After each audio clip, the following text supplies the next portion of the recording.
এইখন এখন 30 বছৰ পুৰণি ঘৰ। যদি আপোনালোকে বৰ্তমান ঘৰখন দেখে তেন্তে আপোনালোকে বিশ্বাস কৰিব নোৱাৰে। এবাৰ চেগুন কাঠৰ দৰ্জা নহয়, তাতকৈ ধুনীয়া প্ৰিমিয়াম এনেকুৱা দৰ্জা আপোনালোকে চাওক লগাই দিছো। এনেকৈ এইবোৰ যিবোৰ ৱাল একেবাৰে পচি যোৱা ফাংগাছ লগা ৱাল আছিল, আৰু এই ৱালত এনেকৈ চাৰ্কল লগাই এনেকুৱা কৰি দিছো। এইটো ধুনীয়াকৈ এনেকৈ পাৰ্টিশ্যন কৰি দিছো, য'ত ইয়াতে শ্ব'পিচ বুকছ গোটেইখিনি এনেকৈ ৰাখিব পাৰিব। দৰ্জাৰ যিবিলাক এইবোৰ চৌকাঠবোৰ এনেকৈ ধুনীয়াকৈ সজাই তুলিছো। এখন বেড চাওক, এনেকৈ একেবাৰে ওপৰলৈকে কুচন আছে, এনেকৈ কুচনিং কৰি দিয়া হৈছে। এইটো মাজত লগাইছো পলিগ্ৰেনাইট, আৰু এইটো গোটেইটো ফ্লোটেড পেনেল দি পেলাই আমি কভাৰ কৰিছো। আৰু ওপৰত এইটো এচি পইণ্ট, ইয়াত আছে এচিৰ ষ্টাৰ্টাৰ। এইটো 3 পালাৰ এটা ধুনীয়া ৱাৰ্ড্ৰপ।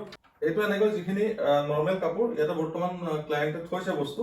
এইফালে এইটো হ'ল 2 পালাৰ এটা ধুনীয়া এইটো ৱাৰ্ড্ৰপ। যিটো ৱাৰ্ড্ৰপ, সেই ৱাৰ্ড্ৰপটোৰ লগত বনাই দিছো ধুনীয়াকৈ এইটো ড্ৰেছিং এৰিয়া। ইয়াত ধুনীয়াকৈ গোটেইখিনি যি কসমেটিক্সৰ পৰা আদি কৰি সকলোখিনি ইয়াত থব পাৰিব। আৰু সাইডত লগাই দিছো প্ৰফাইল লাইট। যেটো ওপৰত যেকেইটা এনেকৈ লগাইছো তাত এইকেইটা দিছো দুটালে হাইড্ৰলিক।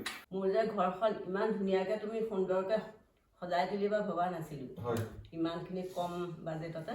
আপোনালোকৰ ঘৰ হওক, ফ্লেট হওক, বা আপোনাৰ ঘৰখন যদি পুৰণা হৈ গৈছে, আপুনি যদি ঘৰখন এনেকুৱা ধৰণে যদি সজাই তুলিব খোজে, স্ক্ৰীনত নাম্বাৰ দিয়া আছে, আপোনালোকে আমাৰ লগত যোগাযোগ কৰিব পাৰে।